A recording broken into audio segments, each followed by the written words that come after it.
আসসালামু আলাইকুম। রীতিমতো বিব্রতকর অবস্থায় পড়েছেন ভারতের প্রধানমন্ত্রী নরেন্দ্র মোদী সুইডেন সফরে গিয়ে। বাট আপনারা জানেন যে ভারতের প্রধানমন্ত্রী নরেন্দ্র মোদী বর্তমানে সুইডেন সফররত, অর্থাৎ গতকালকে উনি ফিনল্যান্ডের ইয়াস্তারে।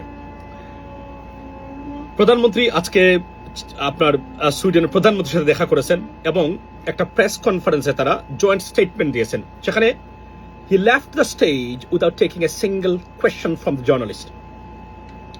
এর মধ্যে তারপরেও কয়েকটা বিষয়ে একজন সুইডেনের একজন সাংবাদিক, উনার নাম হচ্ছে আপনার হেলিলিং, উনি উনি ভাইরাল হয়ে গেছেন ইতিমধ্যেই নরেন্দ্র মোদীকে কোয়েশ্চন করতে না চাওয়ার পরেও কোয়েশ্চন নেওয়ার জন্য এবং ভারতীয় কর্তৃপক্ষকে একদম তুলুদুলু করে দেওয়ার জন্য ভারতের হিউম্যান রাইটস, মাইনরিটি টর্চার এবং আপনার এই প্রেস ফ্রিডমের যে শোচনীয় অবস্থা সেগুলা নিয়ে এবং নরেন্দ্র মোদী রীতিমতো মানে বিধ্বস্ত অবস্থায় স্টেজ মানে সেরে আপনার চলে গেছেন। কেননা এই কোয়েশ্চন গুলার মানে উত্তর ভারতের প্রধানমন্ত্রী নরেন্দ্র মোদীর কাছে নেই। কেন নেই? কেননা এই প্রত্যেকটা ঘটনার মানে আপনার এভিডেন্স সহকারে যে রেকর্ডটা, সেটা আন্তর্জাতিক বিভিন্ন সংস্থা, গণমাধ্যম, পার্টিকুলারলি ইউএস স্টেট ডিপার্টমেন্টের কাছে এবং পেন্টাগনে রক্ষিত আছে। সুতরাং এবং চাইলেই এখানে অগ্রাহ্য করার কোনো সুযোগই নেই। এজন্যই উনি বিব্রত এবং বিধ্বস্ত অবস্থায় সেরেছেন এই কোয়েশ্চনগুলা। এর মধ্যে আমি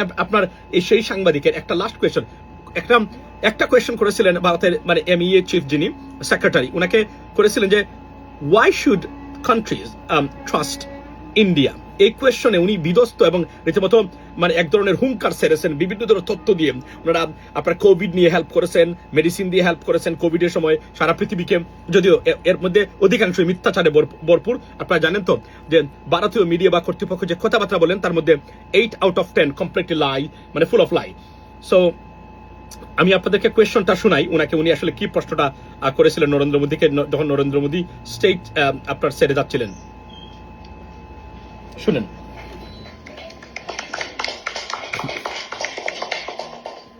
Prime Minister Modi, why don't you take some questions from the freest press in the world?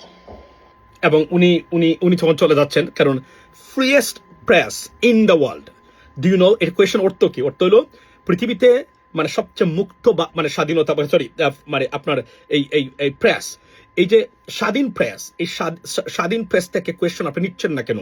এর মানে হলো আপনার দেশের যে কোয়েশ্চন মানে প্রেস সেটা স্বাধীন না, এটাই হলো মানে এখানে অর্থ। অর্থাৎ রীতিমতো নাকানি চলে। এবং প্রত্যেকটা জায়গায় নরেন্দ্র মোদী যখনই যাবেন এই পরিস্থিতি আগামীতে সৃষ্টি হবে প্রত্যেকটা জায়গাতে, ladies and gentleman, that's what it is. এবং বাংলাদেশে মাইনরিটি নির্যাতন নিয়ে তারা, অথচ বাংলাদেশ মাইনরিটির মানে যদি হারমোনিয়াসলি উই ক্যান লিভ, যদি তারা ইন্টারফেয়ার না করে, বাংলাদেশ মানে আপনার অসাম্প্রদায়িক রাষ্ট্রের একটা দৃষ্টান্ত হতে পারে পৃথিবীতে। অথচ এটাকে মানে একটা ঘটনা না ঘটলেও বা কোনো ঘটনা তারাই ঘটিয়ে সারা পৃথিবীতে বাংলাদেশের বদনাম করে দেয়। বাই দ্য ওয়ে, এখানে বলে রাখি এই ভিডিওতে যে আমরা শুনেছি মানে বর্ডারে বিজিবি এবং বিএসএফ এর ভিতরে মানে আপনার দে ট্রেডেড ফায়ার্স আপনার অন দ্য বর্ডার। এর মধ্যে বিএসএফ বাংলাদেশে মানে বিজেপির উদ্দেশ্যে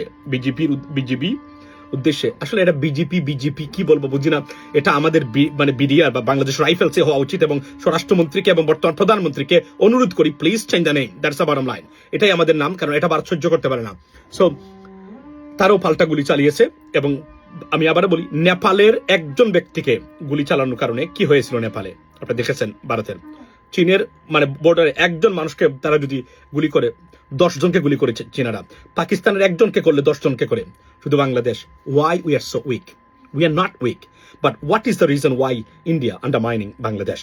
There is a reason why, because political establishment and politicians are weaker than we can even imagine. Ladies and gentlemen, wake up Bangladeshi and protect your country. That's what it is. Assalamu alaikum.